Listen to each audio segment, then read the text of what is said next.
Magandang araw po ulit sa inyo mga ka-tripsters. Ngayong araw po naman ay nagpunta po tayo dito sa probinsya ng Aurora. Dito po yan sa Baler, sa Sabang Beach, kung saan pinuntahan natin itong kilalang lugar nila para sa mga mahilig mag-surfing. Alam niyo po ay para makapunta po tayo dito sa Baler, Aurora, dito po sa Sabang Beach, ay sasabihin ko na din po talaga na dadayuhin natin ito at medyo may katagalan yung biyahe. Inaabot yata kami dito ng mga 5 oras na biyahe. Siyempre depende kung gaano ka kabilis magmaneho. Ang dinaanan po namin ay dito sa may NLEX and then exit ng Santa Maria sa Bulacan yata yun, and then dumaan ng Nueva Ecija hanggang po sa tumawid ng mga bundok. Medyo mazigzag yung daan, no? Taas baba papunta po ng Baler, Aurora. Kaya pag pupunta po kayo dito ay ingat lang po sa pagmamaneho.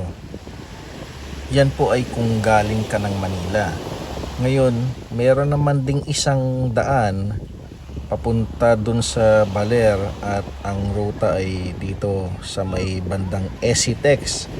Lalo kung galing ka ng medyo norte, Pangasinan, Tarlac, or siguro Zambales, Bataan, pwedeng dun ka na dumaan at labas ng CCLEX na exit sa may Esitex at tapos diretso na yun ng Nueva Ecija at papunta ulit nung bulubundukin na papunta ng Baler, yung mazigzag na daan. Medyo may kahabaan talaga yung biyahe at tiyagain talaga natin kung pupunta tayo dito. At kaya pwede tayo mag-stop over sa mga restaurants along the road at saka bumili na din ng mga produkto nila, yung mga gawa sa coconut, buko na nyog na candy, yung mga bukayo at saka yung mga suman. Yun ang mga produkto nila dito eh. So tulungan natin yung mga kababayan natin sa along the way. Alam niyo mga ka-tripsters, ang napansin ko dito sa beach nila, lalo na dito sa surfing area ng Sabang Beach, ay maganda po yung kanilang area dito. Kasi nakita nyo naman, maluwag yung area na pwede ka mag-surfing, no? Ang haba po ng coastline na to eh. Pag nakita mo dulo sa dulo, hindi po siya crampy, hindi po siya masikip para sa mga gustong mag-surfing dito. So yung mga tao dito, hindi sila talagang yung magsisiksikan, lalo na kung lumalangoy o nagsa-surfing, kasi syempre mas gusto natin pag nagsa-surf ka. Lalo na kung medyo nakakatayo ka na, medyo mahaba yung distance na tina-travel mo on board dun sa surfing board mo. So, ang tendency, hindi mo mababangga yung ibang tao o yung mga ibang nag-aaral ng surfing. Kasi kung makikita nyo po mamaya, ang haba po nitong coastline. So, nakakatuwa lang kasi madami ding mga tao sa ngayon, lalo na nag-long weekend. At saka ang maganda pa rito po, no, nung na-experience ko lang, kung matatimingan nyo yung low tide, eh sabihin ko na medyo malayo din yung yung panggagalingan mo pag tumayo ka dun sa pag nakakatch ka ng wave, ay medyo malayo din yung distance. So very good actually ito para sa mga beginners, no, yung mga nag-uumpisa at nag-aaral pa lang mag-surf. Maganda po dito lalo na pag low tide. Pero syempre kung high tide, medyo ingat-ingat po tayo. Iwasan natin, lalo na kung hindi naman po tayo sanay sa paglangoy o sa pag-surf. Kasi syempre yung hampas ng alon at saka yung hatak niya pabalik, medyo malakas din pag nagbe-break yung water. So pag nandito po tayo, ingat-ingat lang lagi syempre. May mga resorts din po dito, mga hotels na pwede kayong matuluyan pag gusto niyo pumunta dito sa Sabang Beach, sa Baler, Aurora. At makikita niyo mamaya sa gabi, meron ding mga somehow mga restaurants na nagbubukas. At pero kapansin-pansin din na may iba na sarado.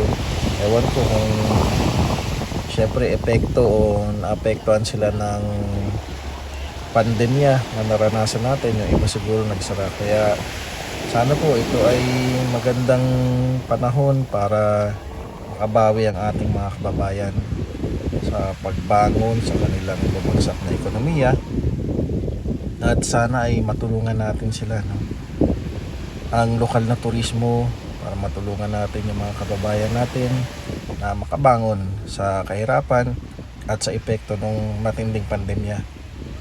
So yun lang po ulit. Sa ngayon gusto ko lang i-share sa inyo na meron tayong mga magagandang lugar at napakaswerte nating mga Pilipino sa ating bansa dahil biniyayaan tayo ng magagandang natural resources na pwede nating maipagmalaki sa buong mundo. At sana po yung matangkilik natin itong mga sariling atin at huwag tayong maging dayuhan sa sariling bayan natin. In effect, makakatulong din tayo sa mga kababayan nating mga Pilipino para bumangon ulit ang kanilang kabuhayan at ekonomiya sa kanilang lugar. Ulit po, maraming salamat po sa panonood at God bless you always. God bless the Philippines. Maraming salamat.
ma-promote natin.